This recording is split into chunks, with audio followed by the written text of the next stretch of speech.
prendre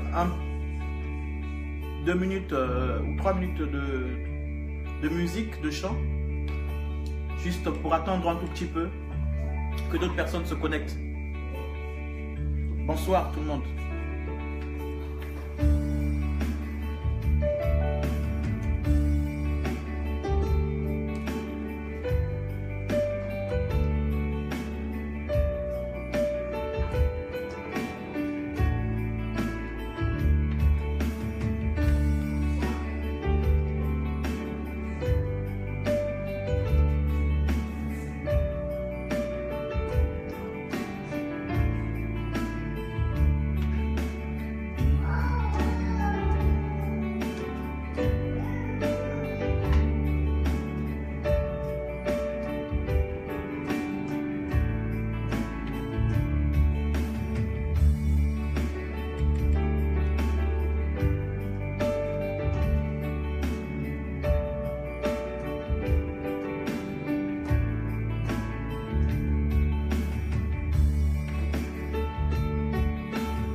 Zambe nanga na pesa yoni Yesu nanga Zambe nanga na pesa yoni Zambe nanga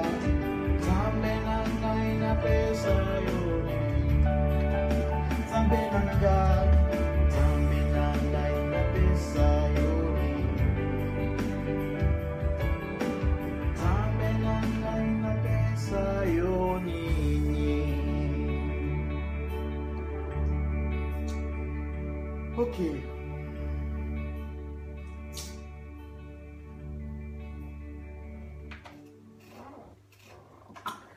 Ok, bonsoir, vous qui êtes là, merci d'être connecté. Donc j'ai pensé à partager mon témoignage, à partager ma conversion. Et c'est vrai que souvent on se voit, on se connaît, on est nombreux à être ensemble, mais on ne sait pas comment chacun a vécu son expérience, sa rencontre avec Jésus. Quelle est la situation qui a fait que chacun, à un moment donné, change de direction, change de vie. Donc moi, j'ai pensé partager mon témoignage. Pourquoi je suis devenu chrétien, pourquoi je suis devenu croyant, pourquoi je suis engagé en tant que chrétien et pourquoi je resterai chrétien, pourquoi je resterai croyant. Donc j'aimerais le partager parce que Jésus m'a changé. Il continue à me changer. Il y a encore des choses à changer dans ma vie. Mais voilà, donc je pense qu'il est important de le témoigner et de le partager. Voilà. J'ai imprimé quelques documents. Donc, parce que dans ce que je vais raconter, pour comprendre, il faudra... Je vais expliquer, je montrerai dans les plans que j'ai imprimés parce que voilà, ce sera important tout à l'heure. Donc le but, c'est vraiment de parler de ma rencontre avec Jésus. Et ce serait bien aussi que chacun, j'étais en train de penser que j'allais nominer quelqu'un qui après aussi pourrait faire son témoignage et le partager comme ça aussi. Ce serait une très bonne chose. Donc, pourquoi je me suis converti? Pourquoi j'ai changé de vie? Pourquoi je suis devenu chrétien et j'y crois et je crois en Dieu et personne ne me l'enlèvera. Pourquoi? Parce que j'ai vécu concrètement la main de Dieu. Quand je dis concrètement, c'est vraiment concrètement. Je l'ai vu, je l'ai vécu, c'est une réalité. Ce que je vais dire tout à l'heure, il y a d'autres personnes qui sont connectées. Il y a ma soeur qui est là, qui est témoin, qui pourra témoigner de ces choses. Il y a d'autres personnes qui vont se retrouver dans ce que je vais dire aussi, parce que je n'étais pas le seul, je pense, à traverser la situation qui a fait que je devienne chrétien. Il y en a plein d'autres au Congo, qui sont certains en France, d'autres qui sont peut-être là-bas. Mais voilà. Et j'essaierai d'éviter certains détails pour pas exposer non plus certaines personnes. Parce que forcément dans mon témoignage, je vais parler d'un peu de politique, un tout petit peu. Et voilà, parce que ça y fait partie. Et donc, il y a certains détails peut-être que j'éviterai de donner parce que simplement, il y a certaines personnes voilà, qui sont au Congo et voilà, qui n'ont pas besoin d'être exposées. Donc voilà. Je suis né, donc, comme on le dit souvent, dans une famille chrétienne. Alors, ça ne veut rien dire. En même temps, c'est bien, mais ça ne veut pas dire grand-chose. Parce que être né d'une famille chrétienne ne veut pas dire qu'on est sauvé ou qu'on fait le choix de suivre Dieu. Donc, comme certains qui sont nés dans des familles athées, mais qui croient en Dieu. D'autres naissent dans des familles musulmanes, mais ils sont athées. Donc, certains naissent de familles chrétiennes, mais ne sont pas forcément chrétiens. Donc moi, je suis né dans une famille chrétienne. Mon père servait à la chorale. Ma maman aussi servait à la chorale. Donc, on appelle ça chez nous les Ngrezo, donc l'église protestante, l'église évangélique du Congo. Et, on a grandi à l'école du dimanche. Donc certains dimanches, on était à l'église à Mukondo, Sonako, chez maman, à l'église de maman. D'autres dimanches, on était au centre-ville, à l'église évangélique au plateau. Et donc on a grandi comme ça. Et on a évolué dans cette ambiance-là. Mais je n'étais pas converti. Donc j'allais à l'église parce que mes parents m'amenaient à l'église, parce qu'on a été éduqués comme ça. Donc on a grandi dans cette ambiance-là, de l'école du dimanche, de réciter les versets bibliques, de prier, voilà, de chanter. Mais je n'étais pas converti, parce que la conversion elle est personnelle. Donc je suivais les parents.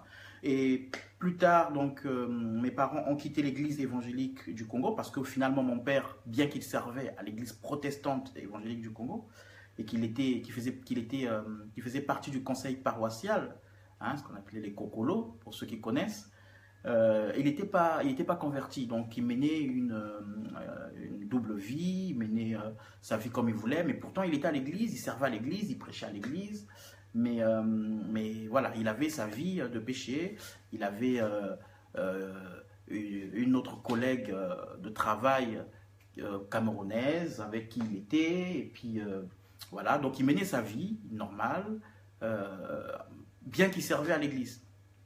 Et donc, à un moment donné, en 93, si je ne me trompe pas, il a rencontré donc un pasteur Jean-Jacques Mbeng, qui venait du Cameroun, qui est un missionnaire qui avait été envoyé au Cameroun, l'église de la SMCI, ça s'appelle. Et donc, ils ont fait connaissance, et puis il lui a présenté l'évangile, et mon père s'est converti. Donc, quand il s'est converti, il a abandonné toute cette vie qu'il avait. Il nous a avoué qu'il avait une fille au Cameroun, donc il a demandé pardon. On s'est engagé donc dans cette église-là. Il avait complètement changé de vie. Donc la vie qu'il menait avant, de servir Dieu et à côté avoir sa vie de péché, il avait arrêté avec cette vie-là. Donc nous sommes engagés dans cette église-là où vraiment on a appris à connaître Dieu, on a appris ce que c'est la conversion à la repentance, le changement radical. Alors donc lui il s'est engagé, mais moi j'étais pas, voilà, j'y étais, mais j'y croyais pas. Donc j'étais dans l'église, on servait, on était à la chorale, encore une fois le plus, à l'école du dimanche, mais j'avais des doutes quand même sur Dieu. Je me posais beaucoup de questions. Je me disais pourquoi tant de malheurs dans le monde, pourquoi plein de religions, mais j'allais à l'église quand même. Et d'ailleurs, je m'étais fait baptiser juste pour être en bonne relation avec papa. Parce que pour être en bonne relation avec lui, en bon terme, il fallait vraiment être baptisé quand tu étais aux réunions de prière, comme les réunions étaient à la maison. L'assemblée locale de notre zone, de la zone sud, était à la maison chez nous. Donc, si tu n'es pas aux réunions, forcément, tu es puni. Donc, j'étais obligé d'être aux réunions. Et donc, pour être bien avec papa, je me suis fait baptiser. Et puis, voilà, c'était en 96, je me souviens. Et puis, bon, mais à côté, j'avais ma vie, quoi. J'avais ma vie de rebelle, de bagarreur, hein, de têtu, d'impoli, de sauvage. J'aimais bien frapper mes petites sœurs et toujours se battre dans le quartier. Désobéissant, je me battais toujours avec les oncles, les cousins, les tatas, tout le monde à la maison. Et voilà, mais j'étais aussi là à l'église, aux réunions, et puis à l'école avec les professeurs, toujours en train de foutre le bazar. Ça c'était en 6e, et puis jusqu'en 4e, voilà. Donc c'était cette vie-là. Et puis, donc la guerre est arrivée en 97. En 80, bon, alors on a vécu déjà la guerre de 93, mais 93, on n'était pas concerné vraiment parce qu'on était dans une zone où, voilà, dans une zone où il y avait pas d'affrontement. Donc on était dans une zone entre guillemets en paix et les gens venaient se réfugier dans cette zone-là. Ça c'était en 93. En 97, c'était pareil. Donc les combats c'était dans la zone nord, ils nous étaient dans la zone sud, donc on n'était pas forcément concernés. Les gens venaient se réfugier chez nous. Par contre, en 98, là, j'ai vraiment été concerné par la guerre. Donc, en fait, si vous voulez, la guerre, quand on ne la vit pas, on la voit différemment. À l'époque, on voyait à la télé les gens qui avaient faim, les gens qui souffraient, les gens qui vivaient la guerre à l'époque. Et je me souviens toujours, à l'époque, on balançait la nourriture, on jetait, on finissait pas. Et papa nous disait, mais il ne faut pas jeter la nourriture, regardez, il y a des gens qui souffrent à la télé. Et donc, à l'époque, ça nous touchait pas. Après, la guerre, elle a été, donc, comme j'ai dit tout à l'heure, en 93, c'était dans une certaine zone, donc à Mfilou, à l'époque, donc dans la partie ouest, je crois, de Brazzaville. On n'était pas forcément touché. En 97, c'était dans la zone nord, donc les gens se réfugiaient chez nous, on n'était pas vraiment touché. Mais en 98, là, on a vécu vraiment la guerre, là, dans notre zone, à nous, où on habitait. Et là, on a su ce que c'était. Mais avant de parler de la guerre, je vais parler je vais parler de deux choses. Je vais parler de deux choses parce que c'est super important ces deux choses-là. Parce que quand je vais parler de ma conversion, ces deux aspects-là sont importants, sont très importants, un aspect. donc, mon père, donc, à la maison, tous les matins, on faisait ce qu'on appelle le culte du matin. Donc, tous les matins, à la maison, on avait prière. Après, on allait à l'école. À l'époque, j'étais à Notre-Dame-du-Rosaire, je me souviens, à Bakongo. Et donc, un bon matin, on se réveille. Donc, maman nous dit, donc au culte du matin, elle nous dit, j'ai fait un rêve. Et dans le rêve que j'ai fait, on avait eu un accident. Donc, on était parce que, en fait, tous les matins, on sortait tous en voiture. Et donc, on allait au travail. Le chauffeur nous déposait à l'école. Et il amenait les parents au travail. Donc, on sortait tous dans la même voiture. Et donc, un bon matin, on se réveille. Et puis, maman dit, j'ai fait un rêve. Donc, on avait eu un accident tous. Et tout le monde était mort. Donc j'ai médité, j'ai prié. Et avec papa, donc ils ont prié. Et papa, donc, dit, non, le Seigneur a dit, il ne faut pas sortir aujourd'hui. Donc, la voiture ne sort pas. Personne ne sort. On reste à la maison. Donc, il a appelé à l'école. Et on n'est pas parti à l'école ce jour-là. Alors, pour moi, c'était, je dis, c'est de la rigolade, c'est n'importe quoi. Si on sortait, rien ne se passerait. Donc, le chauffeur est venu, on lui a dit, la voiture ne sort pas, personne ne sort, personne ne part ni au boulot, ni à l'école. Donc, on est resté à la maison ce jour-là. Mais pour moi, c'était bon. Voilà, puisque je vous dis, j'étais dans une famille chrétienne, mais je ne croyais pas. Donc, maintenant, c'est passé. Un deuxième événement arrive. Un bon matin, pareil, on se réveille après le culte du matin. Et puis, il y a ma soeur qui va au garage. Elle voit le garage est ouvert. Elle dit, elle dit, papa, le garage est ouvert. Et on va regarder dans le garage, la voiture n'y était pas. Donc, le 4x4 avait été volé. Donc, on a regardé. Il y avait donc des empreintes de pas. Donc, il y avait des gens qui avaient, des militaires forcément, ou des personnes habillées en soldats, qui étaient rentrés dans la cour, qui avaient ouvert le garage, qui avaient sorti la voiture, qui avaient poussé la voiture jusqu'à sortir de la cour. Ils ont ouvert le portail et ils ont allé la démarrer très loin. Donc la voiture avait été volée. Donc ce matin-là, tout le monde panique. Et puis mon père rentre dans son bureau. Il rentre dans son bureau, il va méditer, il va prier comme il faisait toujours. Parce que lui, il méditait beaucoup. C'est-à-dire que méditer, quand je dis méditer, et ça moi je le crois parce que je l'ai vécu aussi. Donc méditer, c'est il s'enferme, il prie, il dit Seigneur, tu es esprit. Moi aussi, je suis esprit, donc tu peux me parler. Et Dieu lui parlait et il écrivait ce qu'il recevait dans ses pensées. Il l'écrivait. Et quand il écrivait, il y croyait. Et effectivement, ce que Dieu avait dit se réalisait. Donc, il rentre dans son bureau. Après que la voiture a été volée, il va méditer et il ressort. Il dit, ok, Dieu m'a dit que dans quelques jours, on va retrouver la voiture. Et là, il y avait, comme à la maison, il y avait le matin, il y avait des gens qui venaient, des travailleurs ou des gens qui devaient partir sur des chantiers.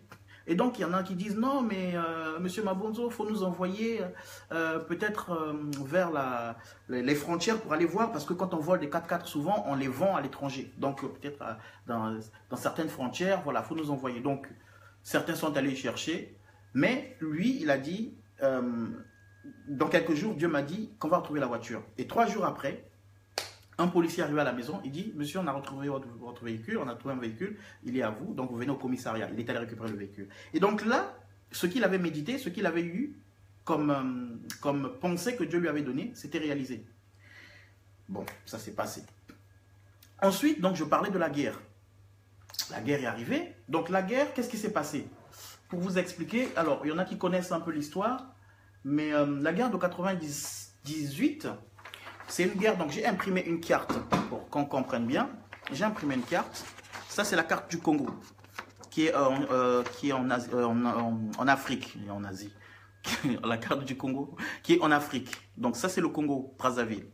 Et donc, on a le fleuve ici, le fleuve Congo, et on a la République démocratique du Congo, l'ex-Zaïre. Donc, on a des régions, comme dans tous les pays. En France, il y a des régions. Au Congo aussi, il y a des régions. Il y a ce qu'on appelle la région du Poul. Donc, la région du Poul, elle est ici. Et la capitale de Brazzaville, qui est là, en orange, là, cette capitale fait partie de la région du Poul. Donc, moi et mes parents, on habitait dans la région du Poul, mais dans la capitale de Brazzaville. Et le problème au Congo, c'est un vrai problème que nous avons chez nous, c'est que les gens qui viennent du nord, du nord du pays, habitent dans le nord de la capitale. Et ceux qui vivent dans le sud, enfin ceux qui viennent des villages du sud ou des régions du sud, habitent dans le sud de la capitale. Alors, c'est pas forcément bien parce que du coup, ça provoque des guerres ethniques, hein, des guerres de région. Bon, c'est majoritaire, hein, quand je dis les habitent, c'est la majorité en fait. Donc, les quartiers sud de la capitale sont peuplés des habitants des régions sud et les quartiers nord sont peuplés des habitants de régions nord. Voilà. Donc, nous, on a vécu donc une guerre ici dans le Poul. Mais comme nous, on était du sud, on venait des régions du sud, donc on habitait aussi dans les quartiers sud de la capitale. Donc la capitale, elle est là, une petite capitale. Et donc cette guerre, alors, je prends une autre carte donc, qui est plus agrandie, c'est la carte de la région. Donc la région du Poul dont je parle. Ça, c'est pas bien visible, mais bon. Donc, nous, en fait, ce qu'on a fait, je vais m'avancer un peu. Il y a eu une guerre. Donc, pendant cette guerre, il y a eu des rebelles qui sont rentrés dans la capitale. On a dit que la capitale, elle était dans la région, dans Brazzaville, la capitale était dans la région du Poul. Donc, il y a des militaires, des rebelles qui sont arrivés dans la capitale, dans la partie sud où on habitait de la capitale. Ils sont rentrés dans la partie sud. Ils ont, entre guillemets, récupéré toute la population de la partie sud. Donc, je faisais partie de cette population-là avec ma famille. Et ils nous ont ramenés dans les villages de la partie sud de la capitale. Voilà.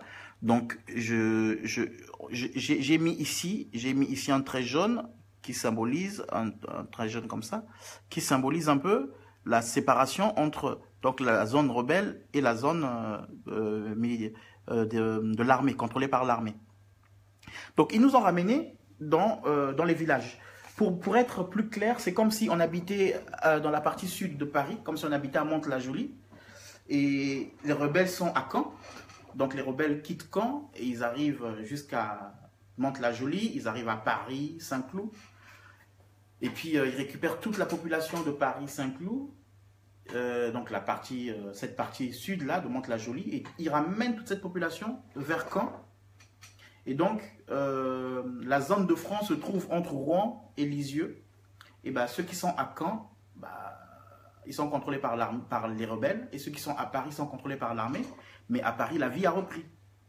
Donc, c'est ce qui s'est passé. Les rebelles sont arrivés. Ils nous ont pris. On n'avait pas trop le choix. Donc, ils nous ont ramenés dans les villages. Et dans la capitale, la vie avait repris. Donc, c'est comme si à Paris, la vie a repris. Mais nous, pendant 1 an, on ne peut pas aller à Paris parce qu'on est à Caen. On peut aller à Cherbourg. Mais on ne peut pas aller à Paris parce qu'il y a la zone de front qui est entre Rouen et Lisieux qu'il faut traverser. Et donc, on ne peut pas la traverser. Sinon, on rencontre l'armée ou on rencontre des rebelles et ils nous tuent. Sauf que dans la zone où on était, dans la région où on était, donc pas de sel, pas de sucre, pas de nourriture, pas d'argent. Donc, livré à nous-mêmes. Et puis, il y avait les hélicoptères donc, de l'armée qui venaient bombarder. Donc, pendant cette guerre-là,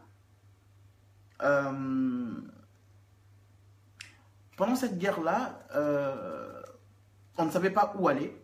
Donc, on marchait comme tout le monde, juste pour éviter la mort, parce que je pense que personne ne veut mourir, juste pour éviter la mort. Et pendant cette guerre, donc, chaque matin, il avait un cahier, comme j'ai parlé tout à l'heure de méditation, il avait un cahier de méditation, il avait sa Bible, et chaque matin, il priait et il méditait. Moi, je ne croyais pas à ça à l'époque, comme je vous ai dit.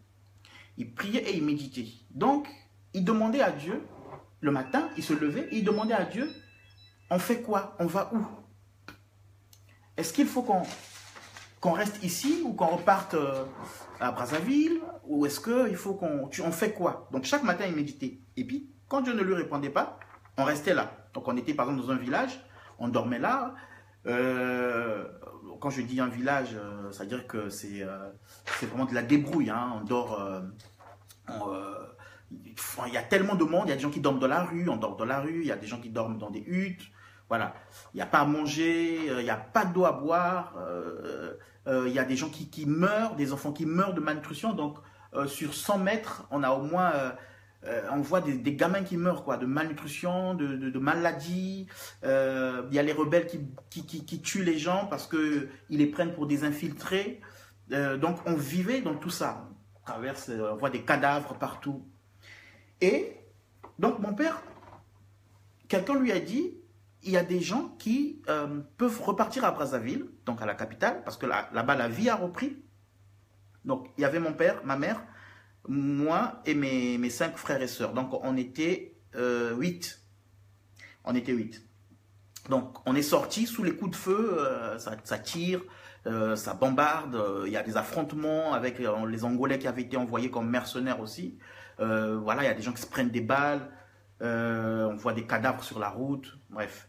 Et donc, quand on était dans ces villages-là, dans la région, dans cette région-là, il y a mon père, donc quelqu'un lui dit, enfin la nouvelle court un peu partout, que vous pouvez repartir à Brazzaville en passant par le Zaïre. Parce que la carte que je vous ai montrée, là, je vous ai dit Brazzaville, donc c'est ici, qui est séparé par le fleuve Congo, là. Ça, c'est le fleuve Congo qui sépare avec le Zaïre.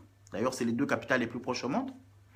Donc, qui est séparé par le Zaïre. Et donc, nous, on était dans ces villages-là, tout en bas, mais toujours longés par le fleuve.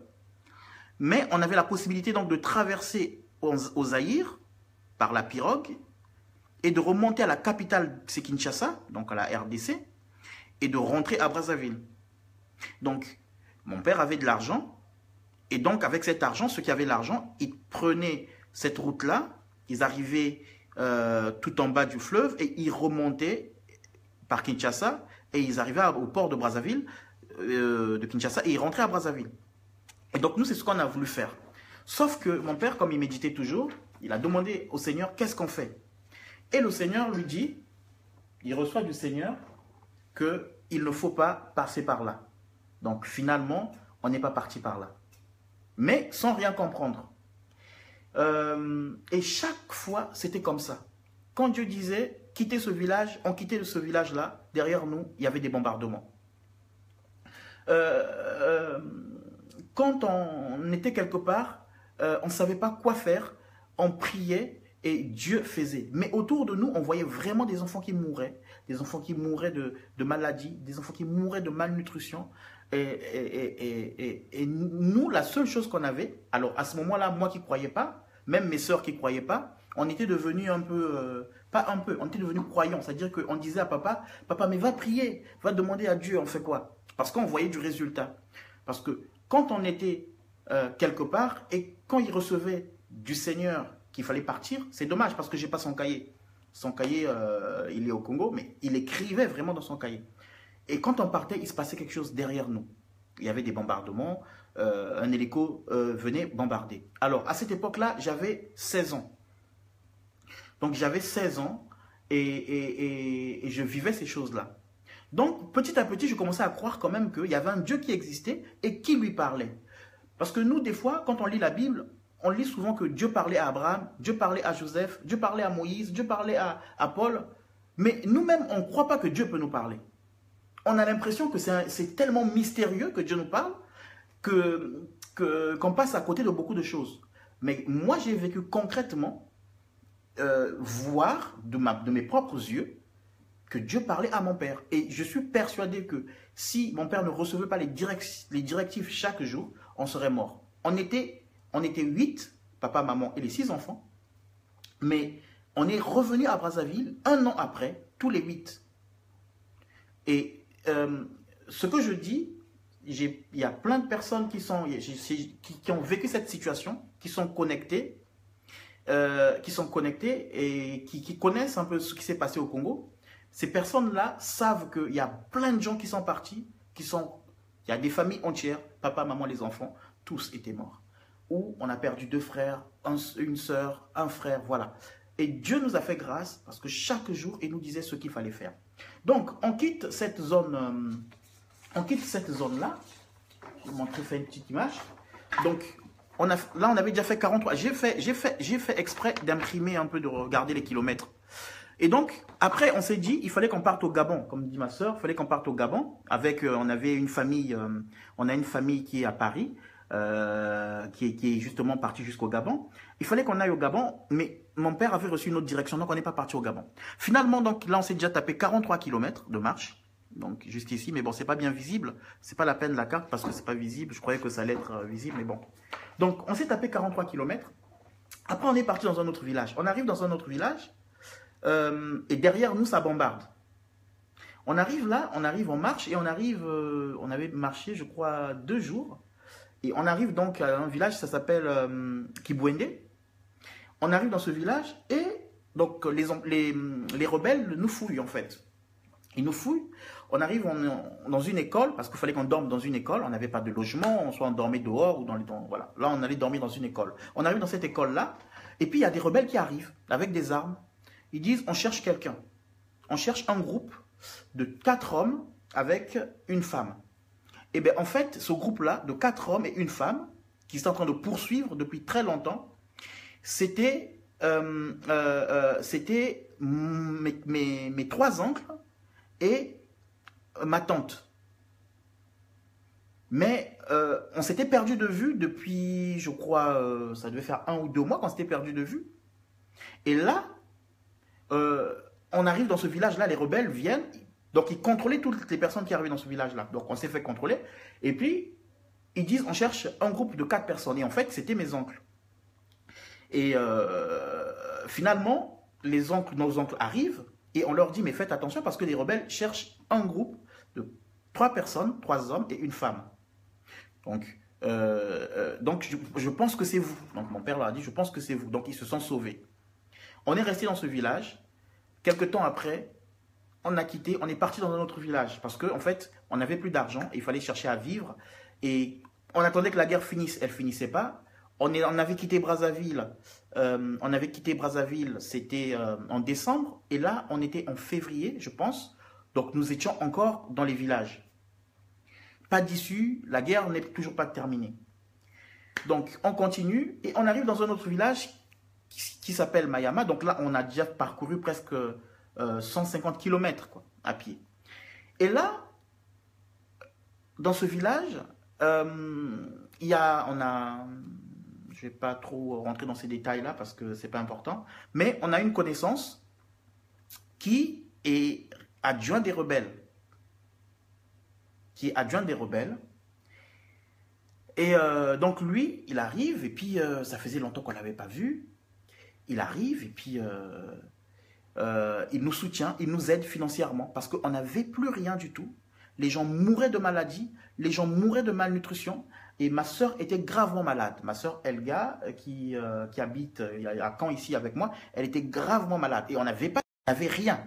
Et donc là, un miracle, ce monsieur-là qui avait quitté l'Angola arrive et puis il nous retrouve comme par hasard parce qu'on le connaissait et on le connaissait depuis notre enfance. On le connaissait, on habitait dans le même quartier.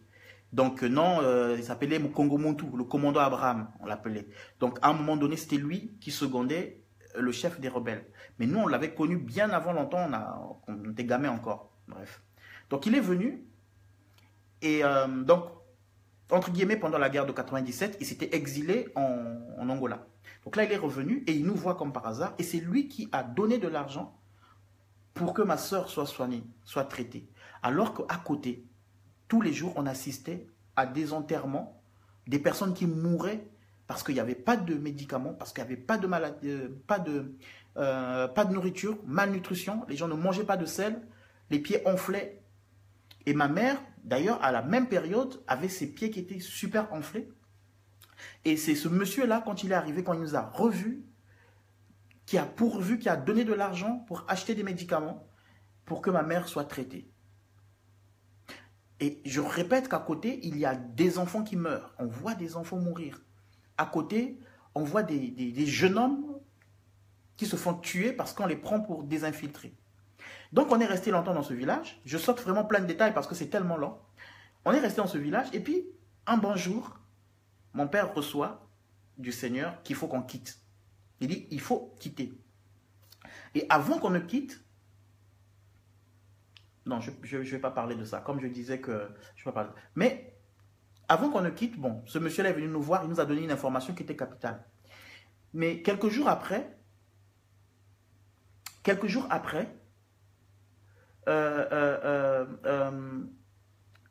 il y a donc mon père qui reçoit du Seigneur, donc dans la méditation, comme je disais tout à l'heure, il médite et Dieu lui dit, il faut partir d'ici. Donc on décide de partir. On quitte ce village-là. dès qu'on quitte ce village-là, on était encore sur la route. D'ailleurs, quand on quittait le village, donc ça s'appelle Mkwe, sur la route de Mayama. Quand on quitte ce village, d'ailleurs, les gens se moquent de nous.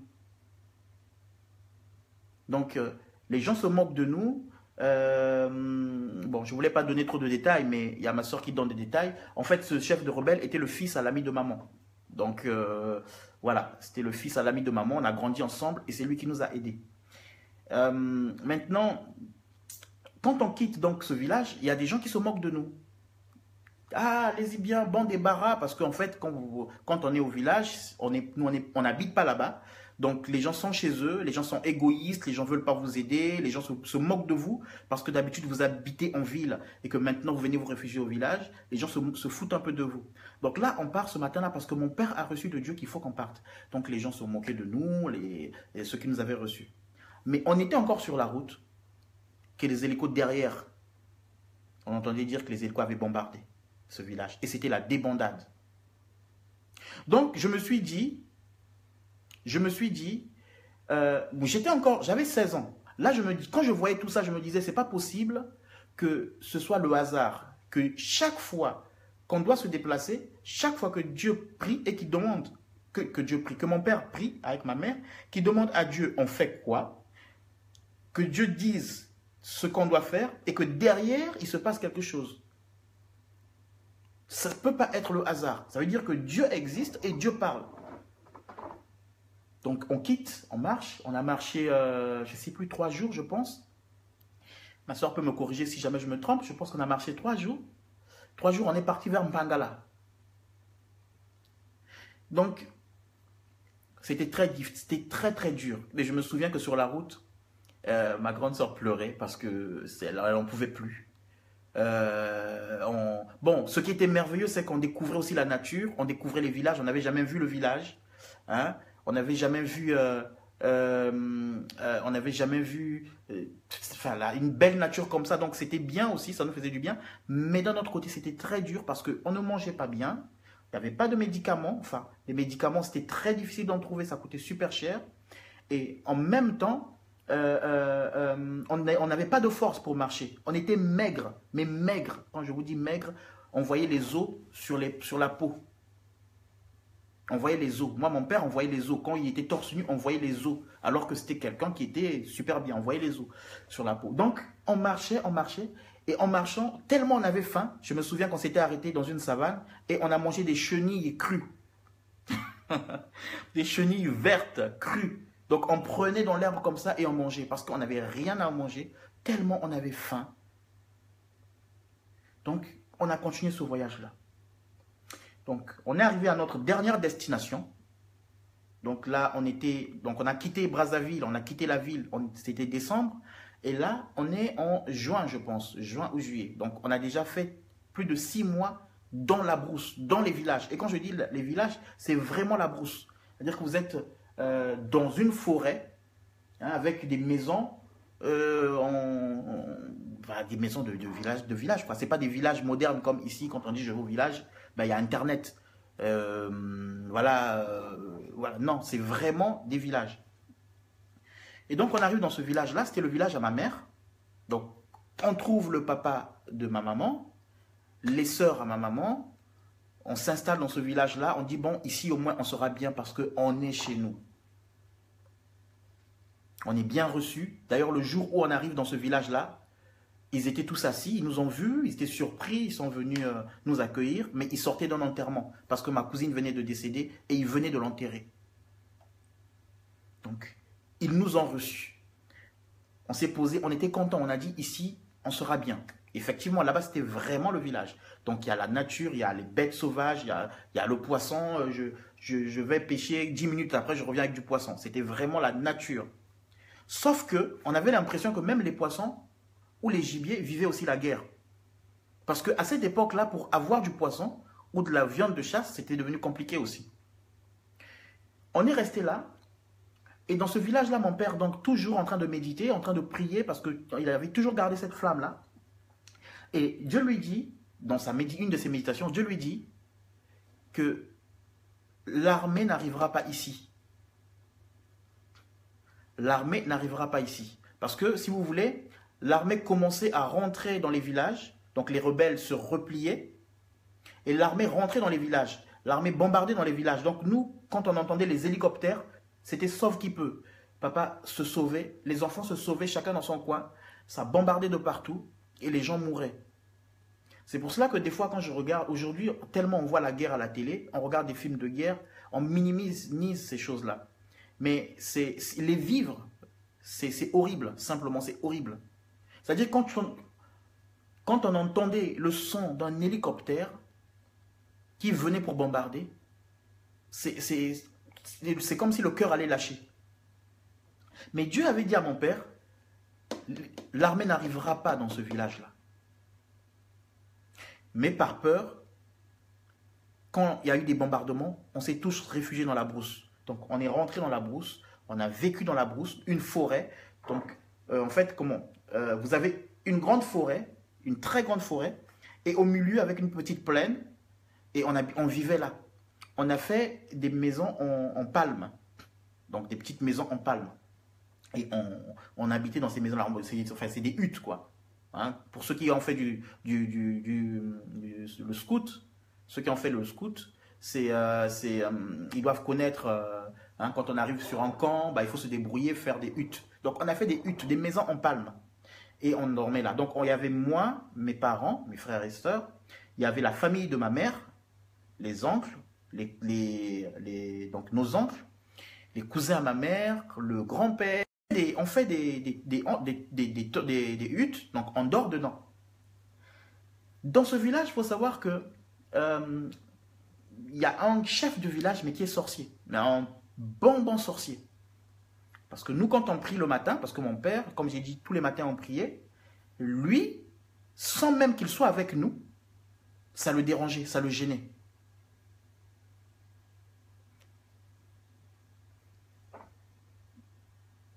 Voilà. Donc, sans que lui, là j'ai un ami qui dit aussi ce qu'il a vécu. Voilà, c'est pour ça que je dis qu'il y a plein de gens qui comprennent parce qu'ils ont vécu ça aussi, qui sont connectés. Et donc lui, ce chef de village, qui est un cousin à ma mère, sorcier, bah, il était là. Et donc on dormait tous ensemble. Il y a des gens qui ne croient pas à la sorcellerie, mais je crois moi en la sorcellerie, ça existe. Et c'est une réalité. Donc, ce monsieur-là, le soir, pendant qu'on dormait, parce que du coup, tout le monde dormait, chacun avait sa petite hutte, mais on avait les petites huttes les unes à côté des autres. Et donc, des fois, on dormait en plein air, mais dehors, hein, au clair de la lune. Et donc, lui, des fois, le soir, il pouvait passer et faire ses pratiques sur les gens. Et nous, on avait le Seigneur, on priait. Et quand on priait, on ne comprenait pas pourquoi lui, il était dérangé. Et donc ça, c'est encore quelque chose qui me prouvait que Dieu existait et qu'il y avait un combat dans le monde invisible et que Dieu nous protégeait. Parce que je ne pouvais pas comprendre pourquoi un monsieur peut être énervé parce qu'il y a des gens qui prient tout simplement, ils prient même pas fort, ils prient dans leur petite cabane. En plus, on est dans la forêt. Donc, ce n'est pas comme ici, en France, si tu fais du bruit, tu déranges les voisins. Non, en plus, c'est entre la famille. Donc, on a vécu dans cette brousse-là, je crois, pendant 3 mois. Rien à manger. Des fois, on pouvait faire 3 jours sans manger. Pas de sel, pas de médicaments. Donc, les médicaments, c'était des tisanes. C'est-à-dire qu'on allait dans la brousse, on avait des feuilles qu'on nous montrait, et on faisait de la tisane avec, et c'est ce qui nous guérissait. On n'avait pas de savon pour laver les vêtements. De telle sorte que même les vêtements que je porte là, on a les habits qu'on avait ramenés au bout d'un an, tous les habits qu'on avait ramenés au bout d'un an, parce qu'on ne pouvait pas acheter d'habits là-bas, il n'y en avait pas. Au bout d'un an, on est sorti avec des valises d'habits. Au bout d'un an, moi, il ne me restait qu'un seul pantalon qui était déchiré, que j'avais cousu avec des lianes, parce que c'est tout ce qui me restait, un jean, tellement il était mort, qu'il fallait le coudre avec les lianes. Mon père aussi, lui restait qu'un seul pantalon. On n'avait plus de chaussures, plus de sandales, rien du tout. Et les vêtements, on les lavait avec des feuilles. Et donc, tellement qu'on n'avait pas de savon ou quoi que ce soit pour laver les vêtements, on avait découvert, et si je découvrais ça pour la première fois, l'époux des vêtements. C'est-à-dire que les vêtements que nous portons, quand ils ne sont pas lavés avec du savon, il y a des poux dessus. Donc, on avait des démangeaisons partout. On avait des démangeaisons. Et bien, quand on regardait dans les vêtements, au niveau des coutures, et ben, il y avait des poux, des tout petits trucs blancs. Hein, mais c'était des poux, en fait. Et donc, ce qu'il fallait faire, c'est qu'il fallait prendre tous les vêtements, et les mettre dans une casserole et les faire bouillir. Et là, on était bien pendant au moins 2 semaines ou 3 semaines. Mais après, ça recommençait. Donc, on a vécu un peu cette vie-là. Même pas un peu, beaucoup. On a vécu beaucoup cette vie-là. Cette vie de misère où il n'y a pas d'issue. Il n'y a pas d'issue. À côté, il y a des bombardements. Donc, quand les hélicos arrivent, il faut éteindre les feux de brousse. Donc, quand on fait du feu pour faire à manger, il faut éteindre. Parce que si la fumée monte et que la fumée sorte de la forêt, bah, les hélicos savent que vous êtes là et ils viennent, ils bombardent. Donc, on a vécu ça pendant longtemps, cette misère-là.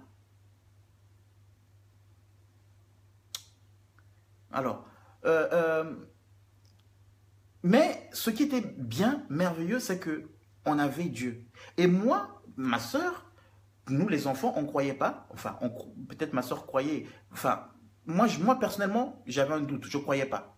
Mais au fur et à mesure que l'on vivait ces expériences-là, que Dieu parlait à mon père, eh ben, moi je commençais à croire. Et on disait à papa, mais papa, va méditer, demande à Dieu. Dieu veut qu'on fasse quoi aujourd'hui? Dieu veut qu'on aille où aujourd'hui? Donc, dans cette brousse-là, un bon jour, il y a ma cousine qui décède. Parce que je vous ai dit que... bon, je ne vais pas l'accuser, hein, parce que voilà, je ne vais pas l'accuser, mais ma cousine décède. Il était 16 h, elle était encore bien. Bon, c'est vrai qu'elle était un peu malade pendant longtemps. 16 h, elle était là et tout, mais 17 h, 18 h, son aspect changeait. Son aspect changeait, mais vraiment avait changé. Vers minuit, elle est décédée. Dès qu'elle est décédée vers minuit, donc je vous dis qu'on est dans la brousse là. C'est pas genre à la maison, vous avez les casseroles, vous avez... non, on est dans la brousse. Enfin, dans la maison, on avait les casseroles. Mais je vous dis, on avait quelques affaires. Mais les choses de la maison étaient restées dans le village. Là, on se cachait dans la forêt. Donc ma cousine, elle décède.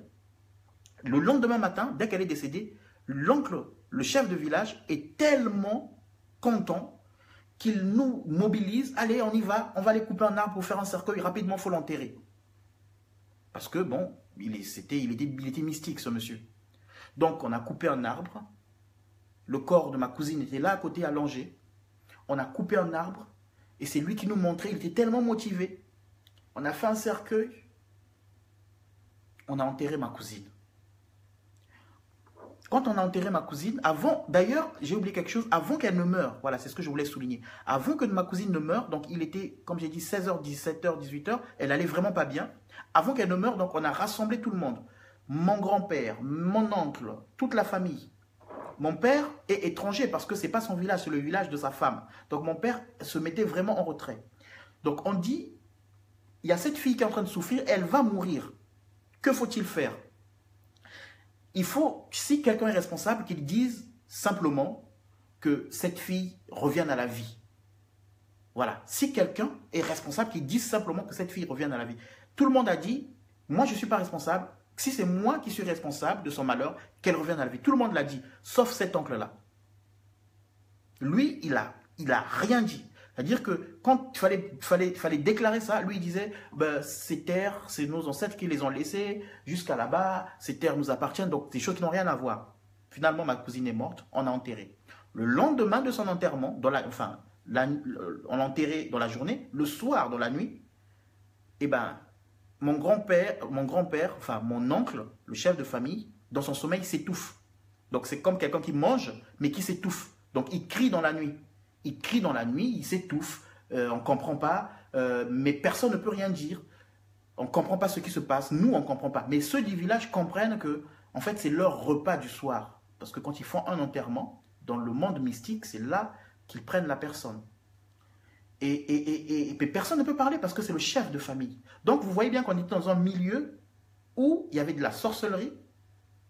Donc il y avait non seulement on fouillait la mort parce que c'était la guerre, on fouillait les bombardements, mais en même temps, tu fouilles la mort, mais tu es à côté d'un sorcier. Et là, la force qu'on avait, c'était Jésus, c'était Dieu. Donc, quand je voyais toutes ces choses-là, je me suis dit non, Dieu existe. Je vais être bref parce que sinon c'est trop long. Alors, qu'est-ce qui s'est passé? Mon père, comme d'habitude, il médite et Dieu lui dit, il écrit dans un cahier, Dieu lui dit, en novembre, quelqu'un viendra vous chercher ici. En novembre, quelqu'un viendra vous chercher et va vous ramener à Brazzaville. Alors, écoutez, on est bien à, j'ai noté les kilomètres, on est à 150 km de Brazzaville. Quelqu'un viendra vous chercher et va vous ramener à Brazzaville. Donc, le matin, on prie. Donc, mon père fait le culte de famille, tout ça, on prie. Et puis, il nous dit, voilà ce que Dieu m'a dit. En novembre, quelqu'un viendra nous chercher et va nous ramener à Brazzaville. Nous, on dit, ah oui, c'est pas possible.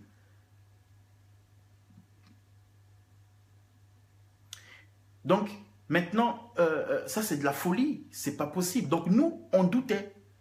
Qui viendra nous chercher ici? On est en pleine forêt. Dans cette forêt, tu ne peux même pas savoir qu'il y a des gens qui sont cachés là-bas. Qui viendra nous chercher? Eh bien, en novembre, il y a quelqu'un qui arrive dans la forêt où nous étions. Cette personne-là nous dit, Monsieur Mabonzo, j'ai appris que vous étiez ici. Je viens vous chercher et je vous ramène à Brazzaville. Je connais un chemin pour arriver à Brazzaville. Et sur ce chemin, on ne va pas rencontrer des rebelles et on ne va pas rencontrer l'armée. Donc, on pourra se faufiler et arriver à Brazzaville. Mais ça nous fera 6 jours de marche. J'ai sauté quelque chose. Excusez-moi, j'ai sauté quelque chose qui est important. Avant que ce monsieur-là ne vienne, donc mon père avait reçu que quelqu'un viendra nous chercher en novembre. Mais avant que ce monsieur-là ne vienne, en septembre, on est parti. On a décidé de partir. Septembre, octobre. Donc, on a pris la route. On a dit, ok, on va partir parce qu'on ne peut plus, sinon on va mourir ici. On a pris la route. Donc, on est parti. On a fait une journée de marche. Arrivé dans un village, on a dormi là. Le lendemain matin, à 6h, 5h, des gens viennent nous réveiller. Ils nous disent, repartez vite parce qu'il y a des rebelles qui arrivent pour vous tuer. Parce qu'ils ont appris que vous allez à Brazzaville. Et donc, on prend nos affaires rapidement et on se sauve. Et là, quand je parle de marche, c'est marche dans la forêt. On traverse des rivières. Dans la nuit, des fois, donc il faut tenir des cordes parce qu'on ne voit pas. On traverse des rivières, on se tient par la main avec les frères et les sœurs. On traverse des forêts dans la nuit. On marchait même des fois sur des fourmis qui nous piquaient. Et là, tout le monde crie, ah, il y a des fourmis, il y a des fourmis. Sans lampe torche, sans quoi que ce soit. Et donc, on fait demi-tour. On repart dans le village où on était. Et on arrive quelque part, on se repose. On repart dans la brousse où on était. On arrive dans quelque part, on se repose. Et là, ma soeur dit à ma mère, elle dit, mais maman, pourtant, tu avais bien reçu. Dieu vous avait dit que c'est en novembre que quelqu'un viendrait nous chercher. Pourquoi vous êtes engagés à ce qu'on parte maintenant? Donc là, du coup, même ma soeur commençait à croire en Dieu. Même moi aussi, je commençais à croire en Dieu. Donc nous, maintenant, on demandait aux parents, allez méditer, dites à Dieu qu'est-ce qu'on doit faire. Parce que chaque fois que Dieu parle, ça se passe comme ça. Donc, on est reparti dans la brousse. Et donc, en novembre, quelqu'un est venu nous chercher. Le monsieur vient nous voir. Il dit, on m'a dit que vous étiez ici, monsieur Mabonzo. Préparez-vous. Je vous laisse 6 jours. Pendant ces 6 jours, vous trouvez des tubercules de manioc, trouvez du poisson, faites sécher pour manger sur la route. Donc, on s'est préparé. On a cherché des tubercules. On a fait un peu de pêche. On a fait sécher. Et puis, le jour arrivé, le monsieur est venu nous chercher. Et on a marché pour rentrer à Brazzaville, à pied. 6 jours de marche. Et donc, juste avant de démarrer, ma mère rêve que sur la route, j'étais tombé malade, gravement malade. Il n'y a pas de médicaments. Donc, elle me dit, j'ai rêvé que tu es tombé malade sur la route. Donc, on fait une tisane que tu vas prendre en prévention. On a fait une tisane. J'ai pris, on est parti. On a marché une journée, le 2e jour, ça allait, mais le 3e jour, j'étais gravement malade. Mais avant d'être malade, sur la route, on croise des rebelles. Alors que le monsieur qui était venu nous chercher nous avait dit, sur la route, vous n'allez pas rencontrer des rebelles. On ne va pas rencontrer des rebelles. Alors là, on croise des rebelles. On croise beaucoup de rebelles et les rebelles nous disent, vous allez où? Vous allez à Brazzaville? Parce qu'en fait, on allait, eux, ils sortaient du front. Et nous, on allait dans la direction de la zone de front. Donc forcément, on allait à Brazzaville, on allait à la capitale, parce que là-bas, la vie avait repris. Et les rebelles nous font, mais vous allez où à Brazzaville? Et puis, Donc, il nous pose des questions. Et là, il y en a qui nous reconnaissent, parce que, en fait, je vous avais parlé du fils d'un ami à ma mère qui était chef des rebelles. Donc, et ça, c'était son équipe, c'était son écurie, j'aurais dire ça comme ça. Parce que lui, il s'était fait tuer, en fait. Les raisons, je ne vais pas les dire parce que, voilà, comme j'ai dit tout à l'heure, il y a des choses, ça ne sert à rien de les dire. Il s'est fait tuer, mais les petits qui l'entouraient, donc nous ont vus, en fait. Ils nous connaissaient. Donc ça, c'était au mois de mars qu'ils nous avaient connus. Mais là, on est en novembre. Donc en novembre, ils nous rencontrent, ils nous voient sur une route. On va à Brazzaville. Au lieu de nous menacer, ils disent « Ah, ben ça, c'est la famille du chef. » Et ils nous laissent passer. Quelle grâce. Ah. Donc on avance, on rencontre un autre groupe de personnes qui part aussi à Brazzaville. Donc une quarantaine de personnes, ou une trentaine, je ne sais plus. Donc on va avec eux. Et donc là, moi, je tombe malade. Pas de médicaments, rien du tout. On arrive dans un village, et là, dans ce village, on dit, ok, tout le monde peut partir, sauf cette famille. Donc la famille qui devait rester, c'est laquelle? C'est notre famille. Moi, mon père, ma mère et mes frères et sœurs. Eux, ils ne partent pas. Donc, on nous retient là, tout le monde peut partir. Donc le groupe était prêt à partir. Et le monsieur qui était venu nous chercher, qui nous accompagnait, lui aussi, bah, forcément, il allait nous laisser là. Si vous laissez partir cette famille, donc nous, les rebelles viendront et ils vont brûler ce village. Donc, on nous a retenus là, c'était compliqué ce matin-là. Ma mère s'est retirée rapidement, elle est allée prier et elle revient, elle dit à mon père, Dieu avait dit, si on voit un groupe de personnes, il faut coller à eux, il ne faut pas les lâcher. Et c'est ça qui nous a sauvés. Donc, on a collé à ce groupe de personnes-là et on est parti. On a avancé. Donc, ma soeur me dit qu'elle croyait déjà. Moi, je pensais qu'elle ne croyait pas, mais bon, elle croyait déjà. Gloire à Dieu. Moi, je ne croyais pas. Et c'est ça qui a fait que je crois. Donc, on a collé à ce groupe de personnes et je suis tombé gravement malade sur la route.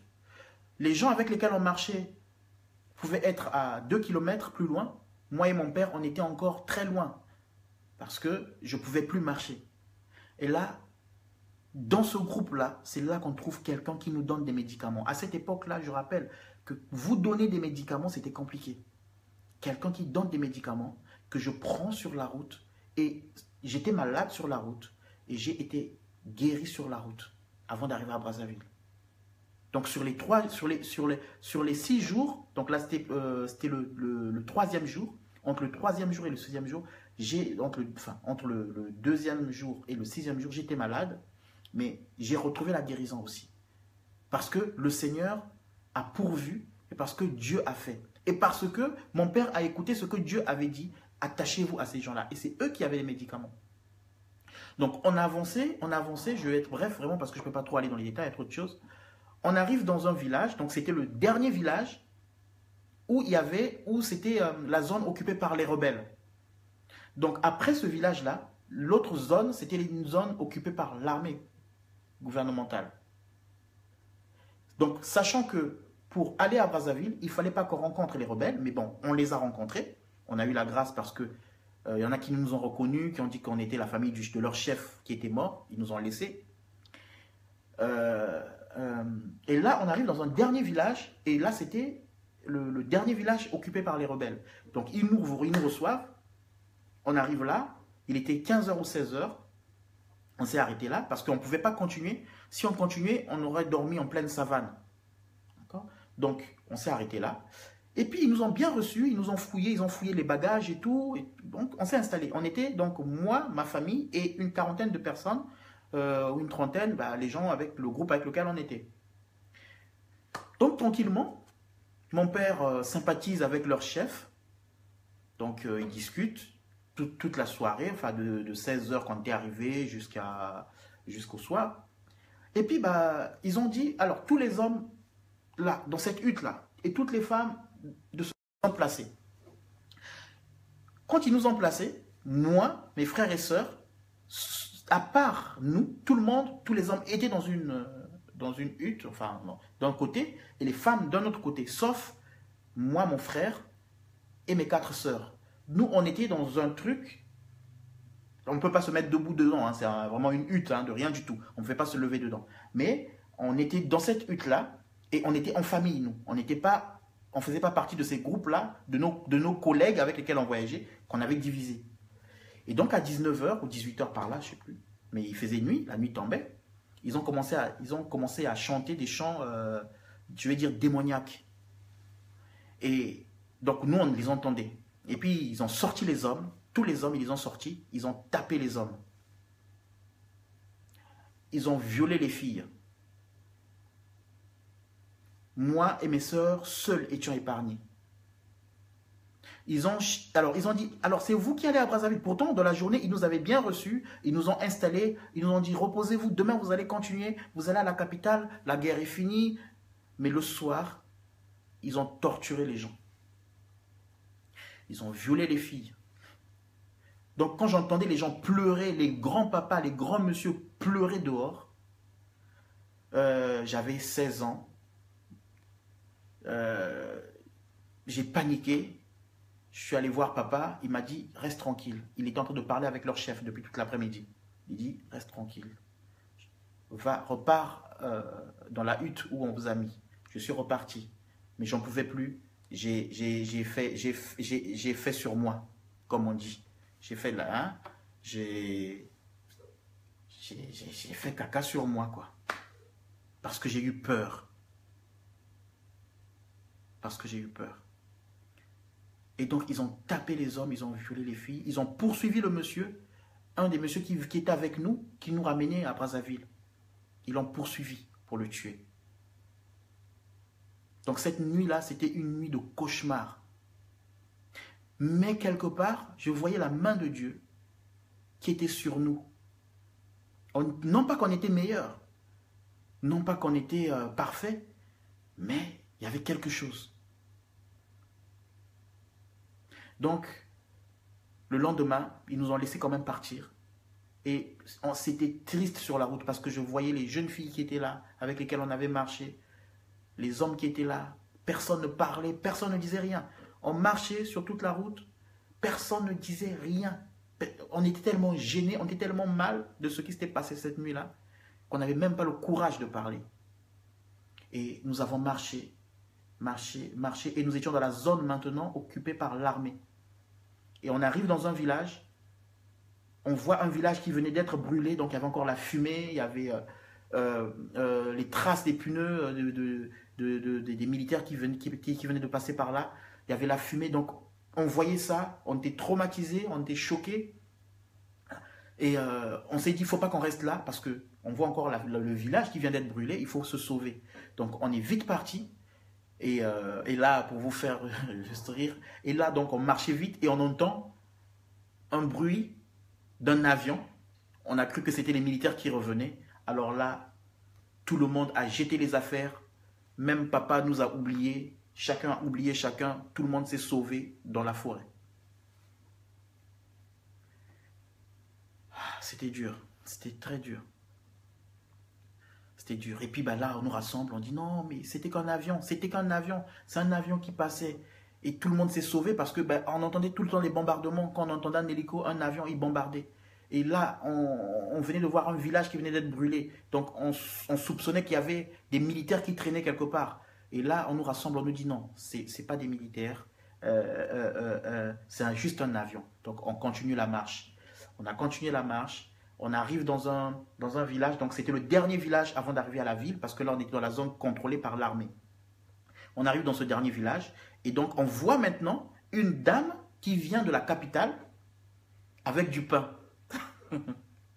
Et donc nous on était assis, on voit cette dame qui vient, et puis donc en fait il nous restait un jour de marche, donc le lendemain on marchait, on arrivait à la capitale.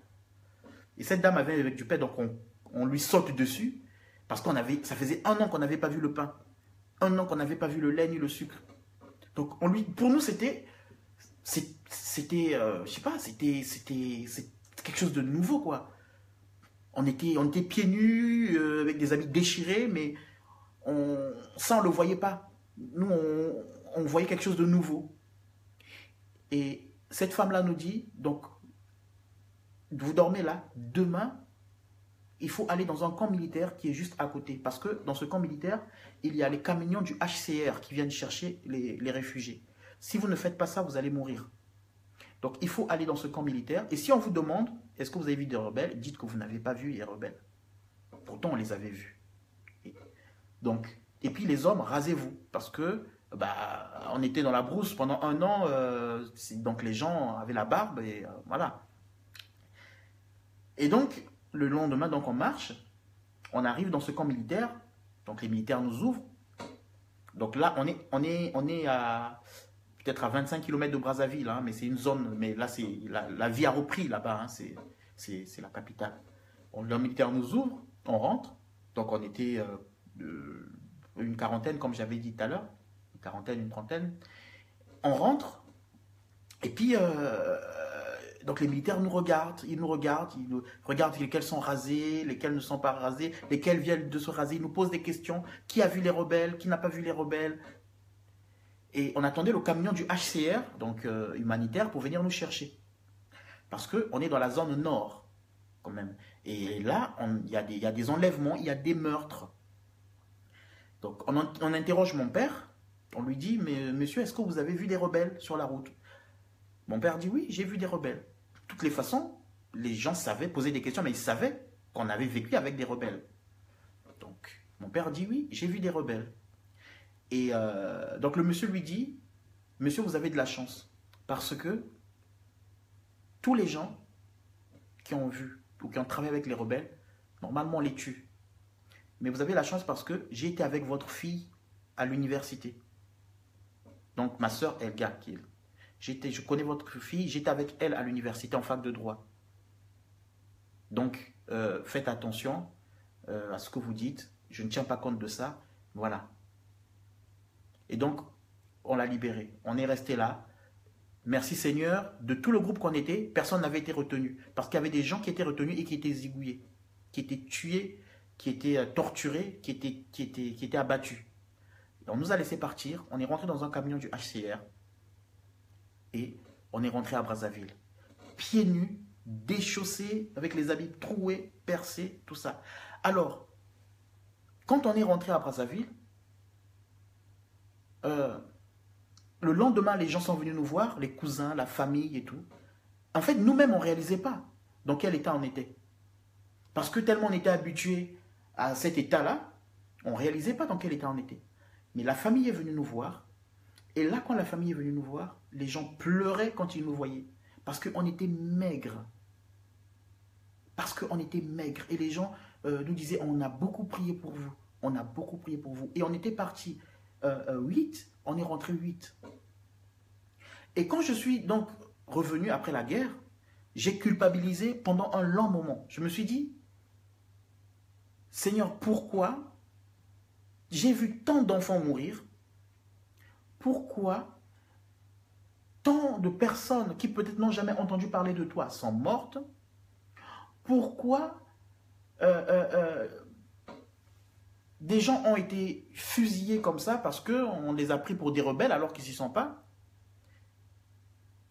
Et pourquoi moi, qui pendant longtemps écouté ta parole, alors qu'il y a des gens qui peut-être n'avaient jamais entendu parler de toi, ont perdu leur vie? J'ai vu des enfants mourir de malnutrition. On marchait avec une femme un jour qui était en train de pleurer parce qu'elle venait d'enterrer son enfant sur la route. Vous vous rendez compte? Tu es en train de marcher avec une maman qui vient d'enterrer son enfant sur la route. Et il faut qu'elle continue la marche. J'ai dit, Seigneur, pourquoi? Pourquoi moi?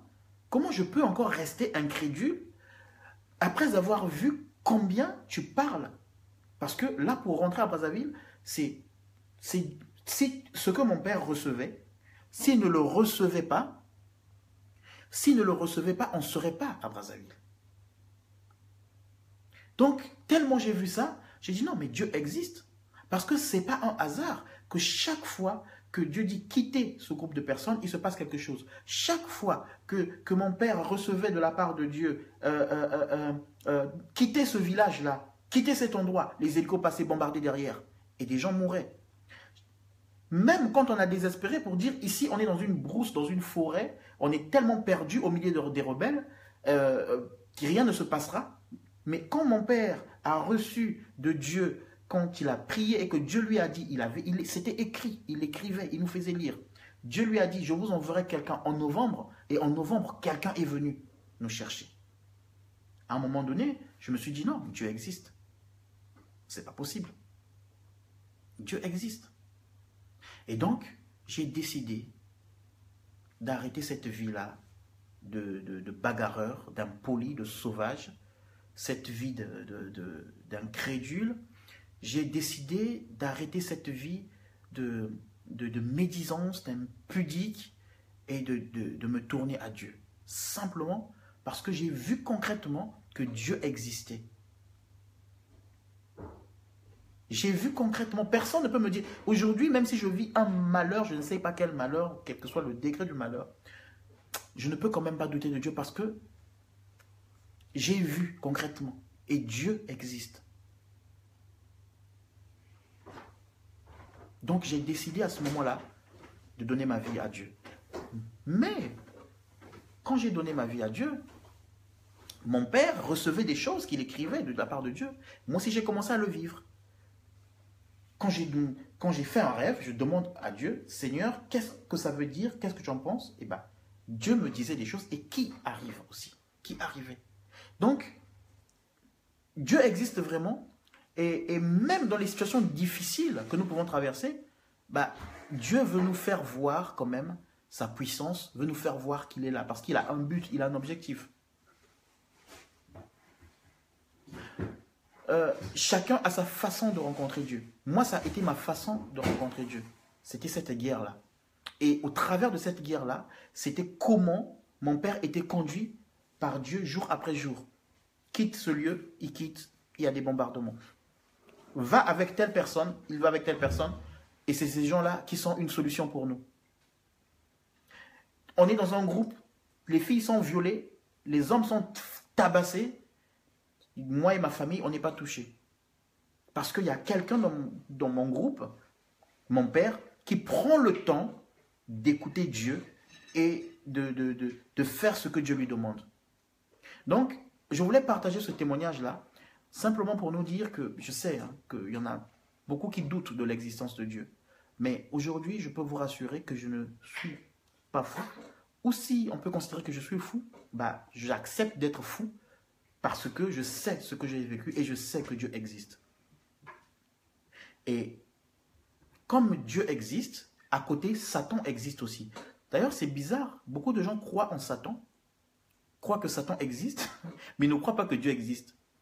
Beaucoup de gens croient au mysticisme, donc dans le mauvais sens, mais ils ne croient pas au bienfait de Dieu. C'est quand même louche. Des fois, sur des plateaux de télé, je vois quelqu'un qui vient et qui dit, moi j'ai parlé avec Satan, j'ai discuté avec Lucifer, c'était sur Canal+, que je suivais un jour. Et les gens acclament, les gens disent, oui, c'est vrai. Mais quand quelqu'un dit que Dieu lui a parlé, les gens ne croient pas. En tout cas, Dieu existe et Dieu veut avoir une communion, une relation avec chacun. Dieu veut sauver chacun, Dieu veut se révéler à chacun. Moi, j'étais rebelle, comme je l'ai dit tout à l'heure. Ma soeur, elle le sait, elle est la témoin. J'ai fait beaucoup de bêtises. Et aujourd'hui, si Dieu ne m'avait pas changé, peut-être que je serais en prison.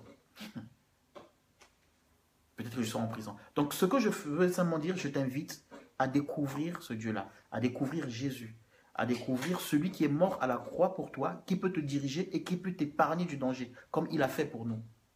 Il nous a épargnés du danger.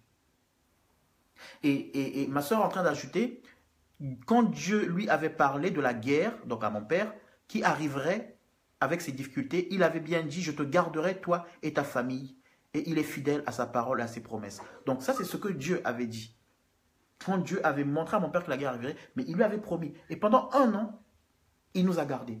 Et donc, pourquoi j'avais parlé tout à l'heure du beach, ceux qui étaient passés par le Zaïre, et que nous aussi, on pouvait passer par le Zaïre parce qu'on avait l'argent. Ben, ceux qui étaient passés par le Zaïre, en fait, les gens connaissent un peu cette histoire-là. on les prenait au beach de Zaïre et on les jetait dans le fleuve Congo.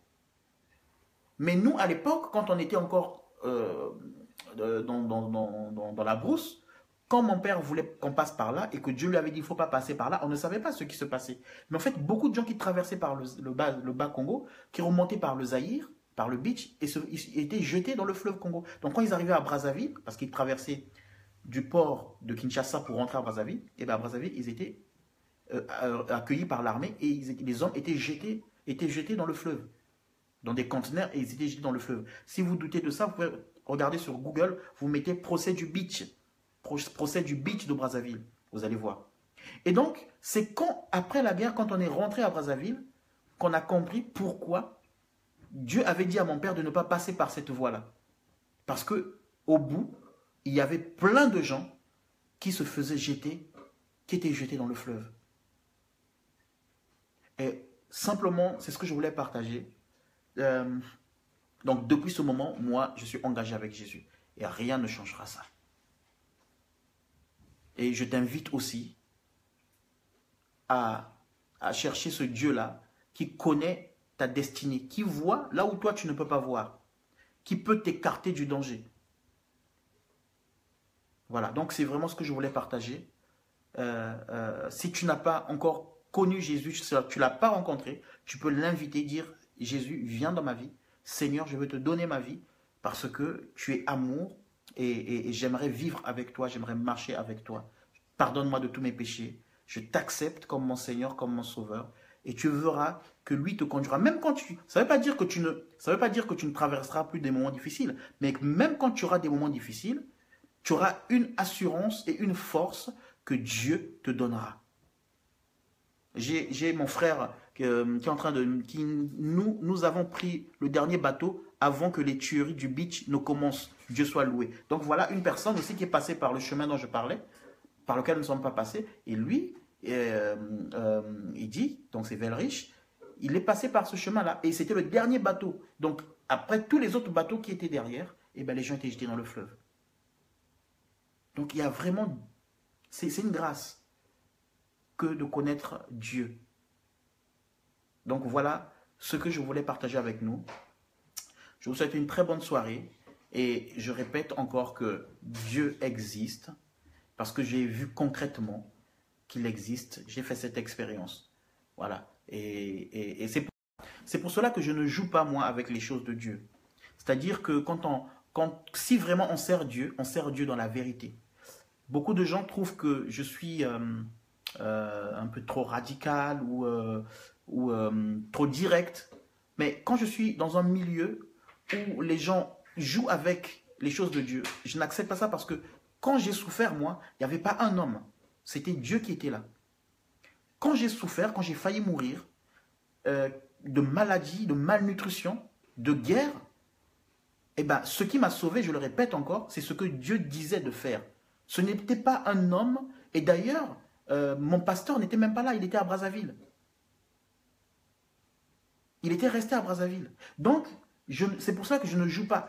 Quand je suis avec quelqu'un, où je vois que les gens jouent avec les choses de Dieu, je préfère ne pas participer à cela, parce que je sais comment je me suis converti, comment j'étais voyou, comment j'étais un petit bandit, hein, et comment je ne croyais pas en Dieu, et par quoi je suis passé pour croire que Dieu existait, et comment il m'a délivré, et comment il a délivré ma famille, mes frères et mes sœurs, et mes parents. Donc voilà, c'est vraiment ce que je voulais partager. Je nous encourage aussi à faire cette expérience avec Jésus. Donc, très bonne soirée. Voilà, ce serait bien si quelqu'un d'autre pouvait donner aussi son témoignage, comment il a rencontré Jésus, comment il a rencontré Dieu. Voyez, il n'y a pas une expérience qui est mieux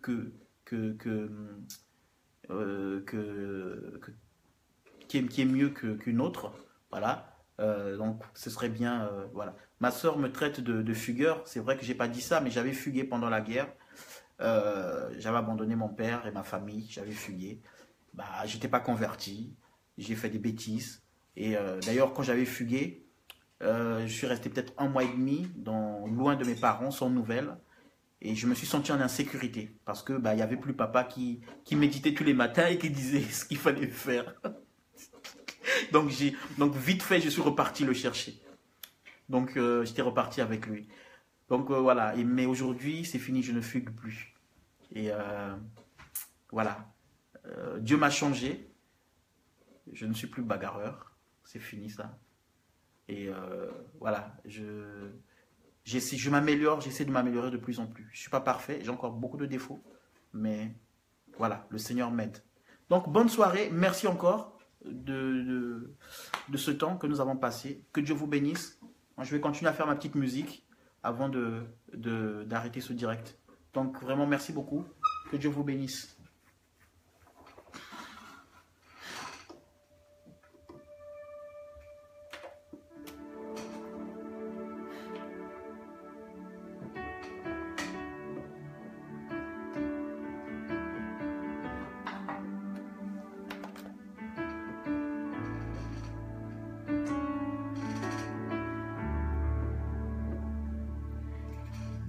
Que toi, Seigneur, il n'y a que toi.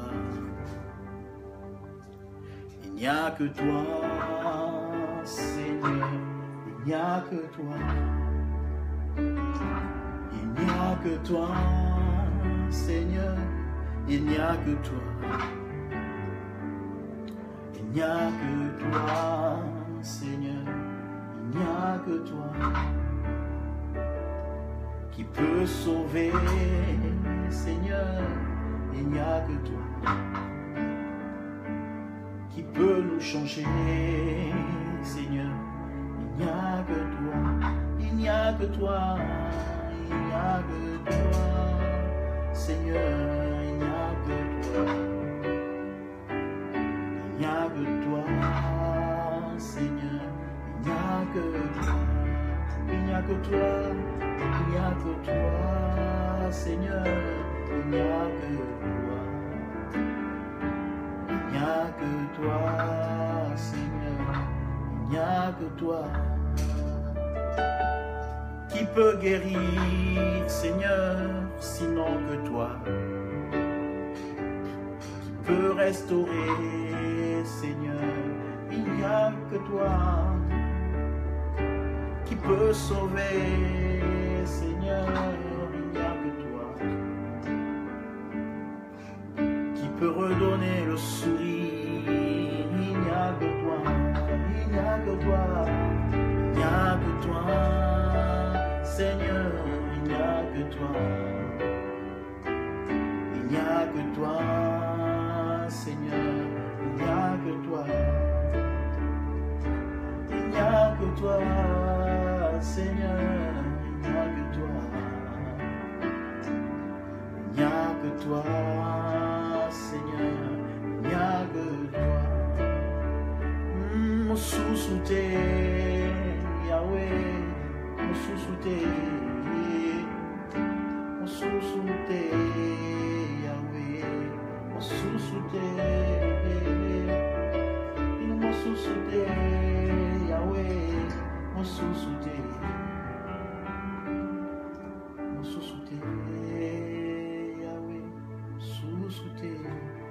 Il n'y a que toi,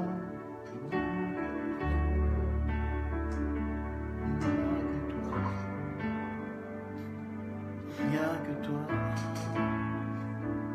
il n'y a que toi, il n'y a que toi, Seigneur, il n'y a que toi, il n'y a que toi, Seigneur, il n'y a que toi. Alléluia. Seigneur, merci pour ce que tu fais. Merci pour ce que tu as fait. Je veux encore te remercier pour cette révélation, pour le salut, pour ces temps de difficulté. Je veux te bénir aussi pour ces temps de guerre que nous avons passés, parce que tu sais ce que tu fais, Seigneur. La Bible dit qu'aucun malheur ne peut arriver à une ville si toi tu ne le permets. Et nous avons vécu cette situation. Et parce que tu as permis, Seigneur. Mais dans toutes ces choses, tu as voulu instruire, Seigneur. Tu dis que tu punis l'iniquité des pères sur les enfants jusqu'à la 3e et la 4e génération. Mais tu dis aussi que tu bénis ceux qui te craignent, ceux qui t'aiment jusqu'à la 1000e génération. Merci parce que tu es un Dieu qui ne veut pas punir jusqu'à la 1000e génération, mais tu es celui qui veut bénir jusqu'à la 1000e génération. Seigneur, merci pour toutes ces personnes qui ont été connectées. Merci pour aussi mes frères et sœurs qui ont vécu la même chose que moi et qui ont pu témoigner. Merci parce que tu as été leur Dieu aussi, Seigneur. Tu les as préservés. Merci parce qu'aujourd'hui, ils peuvent témoigner de toi, Seigneur. Ils peuvent s'appuyer sur toi, compter sur toi. Seigneur, merci. Nous voulons vraiment que ceux qui ne te connaissent pas encore, ceux qui doutent de toi, qu'ils réalisent que chaque jour, tu prends soin d'eux. Même sans qu'ils ne le demandent, Seigneur, tu prends soin d'eux, Seigneur. Que chaque jour, tu prêtes attention à eux. Chaque jour, tu pourvois leurs besoins. Chaque jour, tu pardonnes leurs péchés. Parce que tu es mort à la croix pour pardonner nos péchés, Seigneur. Tu es mort à la croix pour prendre nos fautes, Seigneur. Et chaque fois que quelqu'un pêche, il y a un salaire, mais c'est toi qui le prends, Seigneur, ce salaire. Alors je prie afin que nous puissions accepter de rentrer dans tes plans, dans ta grâce.